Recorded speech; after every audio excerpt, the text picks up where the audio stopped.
Union পরিষদ ভাগ বা পুনর্গঠন করা হলে স্থানীয় জনগণের সেবামূলক কার্যক্রমে গতিশীলতা আসে, যাতায়াত ও যোগাযোগের সুবিধা বাড়ে এবং প্রশাসনিক সেবা আরও সহজে দোরগোড়ায় পৌঁছাবে বলে জানান উখিয়া টেকনাফের মাননীয় সংসদ সদস্য আলহাজ শাহজাহান চৌধুরী। শুক্রবার টেকনাফ উপজেলার নীলা ইউনিয়ন উত্তর শাখা যুবদলের ৬, ৭, ৮ ও ৯ নম্বর ওয়ার্ডের দ্বিবার্ষিক সম্মেলন ও কাউন্সিলে প্রধান অতিথির বক্তব্যে এমন কথা জানান তিনি। এ সময় তিনি আরও বলেন, মাদকের সাথে সংশ্লিষ্ট কোনো ব্যক্তি যেন কমিটিতে স্থান না পায়। ইউনিয়ন ভাগ করার জন্য কেন চাচ্ছি বলবো, নীলা গোপুর মিয়ার বাহুতে আর ভবিষ্যতে নীলা ইউনিয়নের তন্ন নাকি না মানে এত এই নীলা ইউনিয়ন কত ১০০ বছর তৈলে এখন জনসাধারণ আছে যে ১০,০০০ ৫,০০০ এখন কত ১ লক্ষ মানুষ এখন ৭০,০০০ ১ লক্ষ মানুষ তৈলে আগরে এসটা লিখিয়া চলতে এখন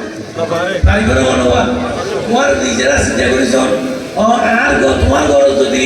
৫০০ থাকে তুই আসলে দেখ পিড়ার মাঝে কিন্তু এখন ৫ পিড়াও কি হয়ে যাবে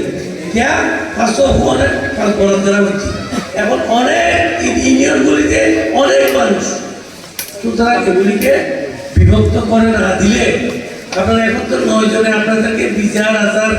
সমাজ সেবা করতেছে, তখন এটা যদি দুটা হয় ৯ দুগুণে ১৮ জন, চেয়ারম্যান হবে ২ জন, মহিলা হবে ৩ জন, হ্যাঁ ৬ জন, কতগুলি দেখেন তো অনেকে আপনাদের সেবা করার জন্য যাবে। এখন যারা যাচ্ছে না তারা কি কেন বলে যে শাহজাহান চৌধুরী ভালো কাজ করো, শাহজাহান চৌধুরী বা তারেক রহমানের ভালো কাজ তো করো নীলা উত্তর শাখা যুবদলের সদস্য সচিব আবদুল্লাহ বিন কাদেরের সঞ্চালনায় আহ্বায়ক হারুনুর রশিদের সভাপতিত্বে দ্বিবার্ষিক কাউন্সিল ও সম্মেলন উদ্বোধন করেন টেকনাফ উপজেলা যুবদলের আহ্বায়ক আব্দুল কাইয়ুম। প্রধান বক্তা হিসেবে উপস্থিত ছিলেন টেকনাফ উপজেলা যুবদলের সদস্য সচিব জুনায়েদ আলী চৌধুরী। বিশেষ অতিথি হিসেবে উপস্থিত ছিলেন টেকনাফ উপজেলা বিএনপি সভাপতি অ্যাডভোকেট হাসান সিদ্দিকী, সাধারণ সম্পাদক শাহাদাত হোসেন, সাংগঠনিক সম্পাদক অ্যাডভোকেট সলিমুল মোস্তফা, অর্থ সম্পাদক এফএ সোহেল চৌধুরী, টেকনাফ উপজেলা শ্রমিক দলের সভাপতি হোসেন আনিম,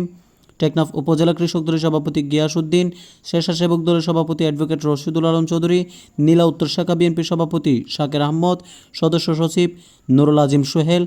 যুগ্ম আহ্বায়ক জুবাইর উসমান সহ ওয়ার্ড, ইউনিয়ন, উপজেলা বিএনপি ও অঙ্গ সংগঠনের নেতৃবৃন্দরা উপস্থিত ছিলেন।